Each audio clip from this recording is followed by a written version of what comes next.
Like a lot of observers, when Donald Trump first shouted and tweeted his way into the simmering, but largely controlled controversy over NFL players, mostly one NFL player, the unemployed Colin Kaepernick, protesting police brutality by kneeling during the national anthem, I thought he had really screwed up.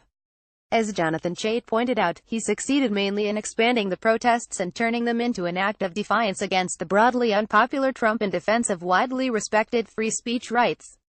But to give the devil his due, Trump persisted in claiming that the protests amounted to an intolerable display of disrespect for the flag, the country, veterans, and members of the armed services.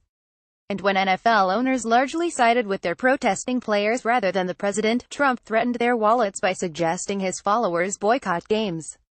NFL viewership has indeed declined this season, though not as much as it did in 2016, and there are a variety of contributing factors.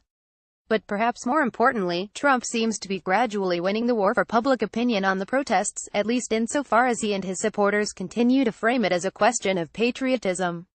Catherine Castile looked at polls that mentioned the target of the protests, the national anthem, but not the reason for the protests, racism or police brutality, and found pretty solidly negative reactions. According to the CBS poll, a little over half of respondents disapproved of players kneeling during the anthem, while 38% approved.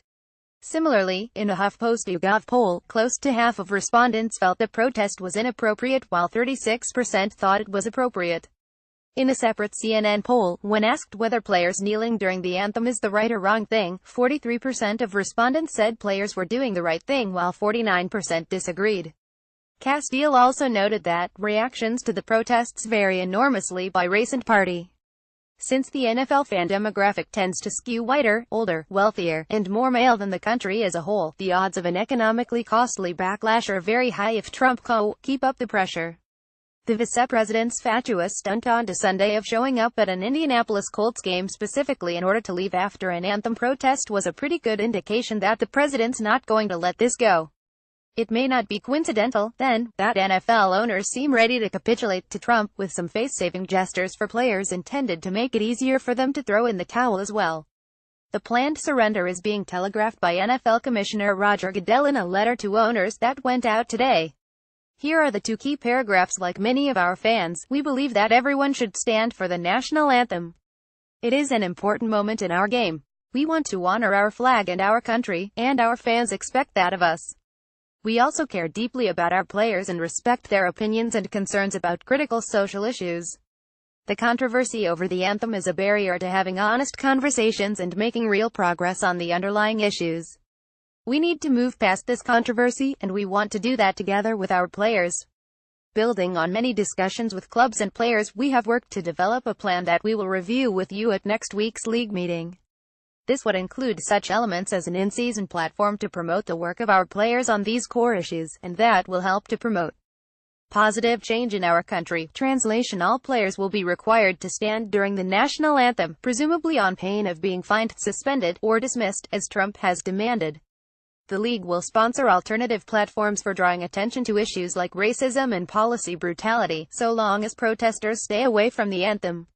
If Goodell's letter isn't clear enough, the underlying rationale was made plain over the weekend by Miami Dolphins owner Stephen Ross, who earlier was supportive of the anthem protests. It's a different dialogue today, Ross said, noting the issue last year was raising awareness for equality and other issues that didn't involve patriotism.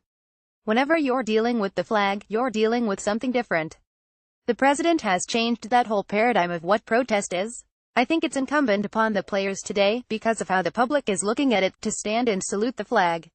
The big remaining question is whether the players will go along with this surrender. If not all of them, then enough to return the protests to the level of heat they represented before Trump's intervention.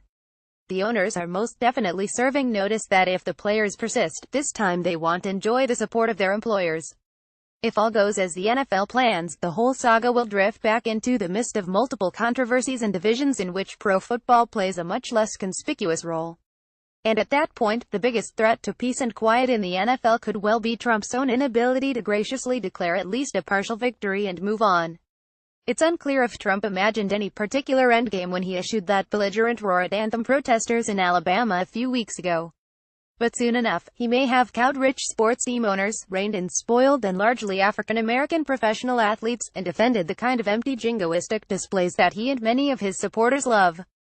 Not for the first time, Trump may be shrewder, in his distinctive, hammerhead manner, than his critics imagine.